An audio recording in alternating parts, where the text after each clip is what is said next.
The history of Moonphase can be traced back to the ancient Greece, where they create a mechanism called Antikythera to predict any astronomical events for 2000 years.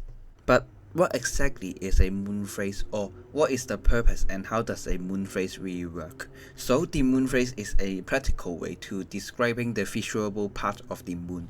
Because of the sunlight heat on the moon, and then the moon have a light reflection. So we on Earth can see the moon visually.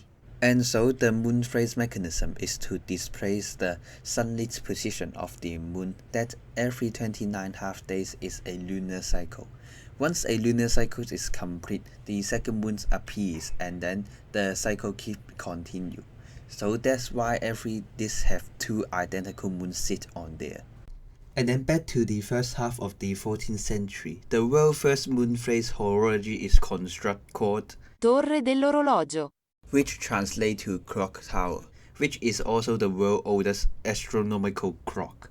The tower is built in 1428 by the work of Giovanni Dondi dell'orologio, who passed away before the tower is fully finished. Rest in peace.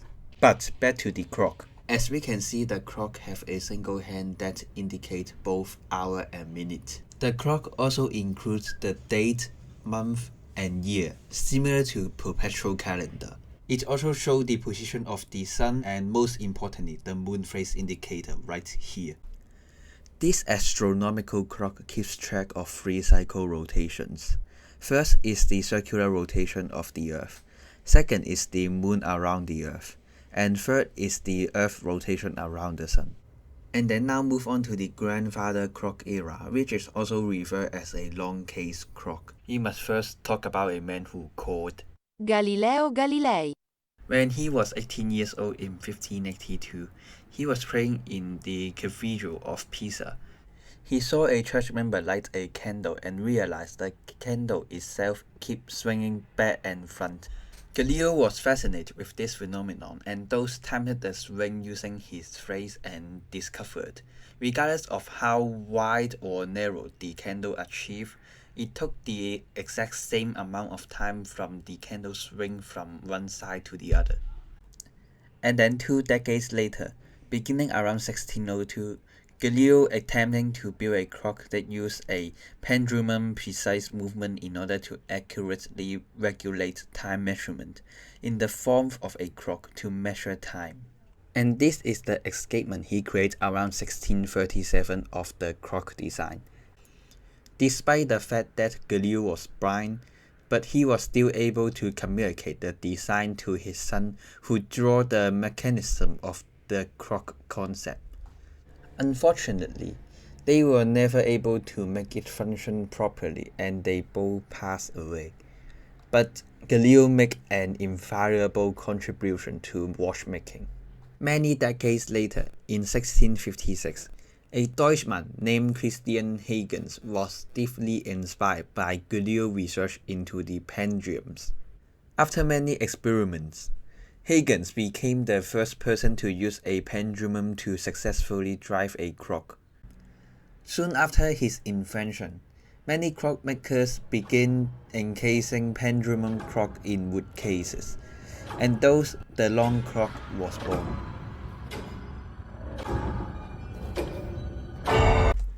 It's believed that the first ever moonphase indicator featured in a clock was built in 1695 by Thomas Tompion.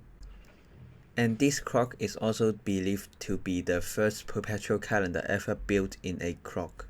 It features an 8-day moonphase indicator, calendar, and second-hand complication which features blue hand. Now move on to the pocket watch era. It's believed the first pocket watch that includes a moonphase indicator was built in 1762, and this is also the earliest perpetual calendar, built by Thomas Much. Sorry I couldn't find much more information about the moonphase development of pocket watch, so now move on to the wristwatch section. Move on to the wristwatch era. This watch is the very first perpetual calendar wristwatch ever made, which also features a moonphase indicator. Patek Philippe began the development of this watch movement in 1898, which was used in a woman pendant watch. But the woman pendant watch never sold. So in 1925, Patek Philippe decided to place the movement in a 34.4mm wristwatch case. So the first ever wristwatch that includes a moonphase indicator was born, made by Patek Philippe. And this is also the first Patek Philippe perpetual calendar as well. Reference number 97975. Fun fact, this watch was custom made for Thomas Emery, who was an American collector that commissioned multiple Patek Philippe watches.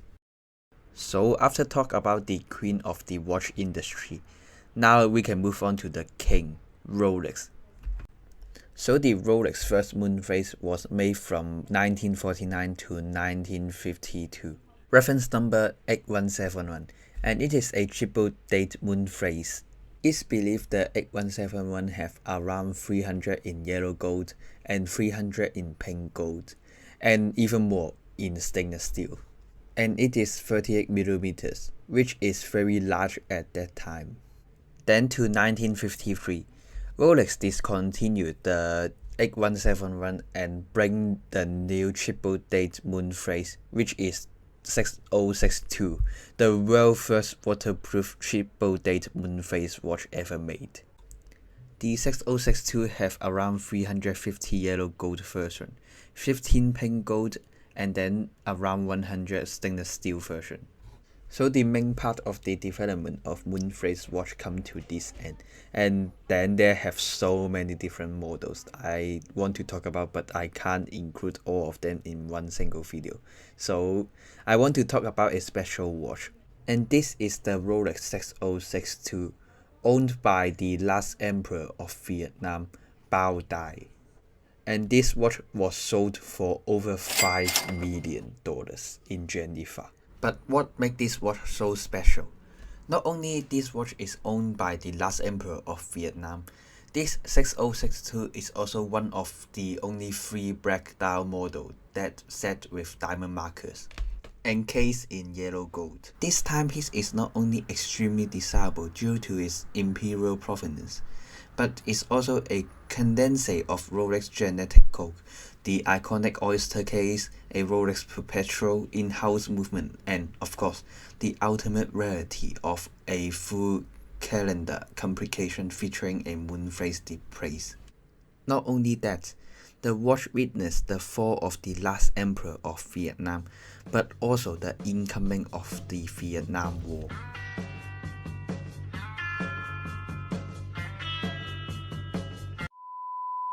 So that's all for a brief history of watch moonphase. Hope you guys enjoyed, and this video I really done a lot of research and video editing, something like that, and this is a new style of my video. And yeah, leave a comment about how you think about this new style, and hope you guys enjoyed, and then goodbye.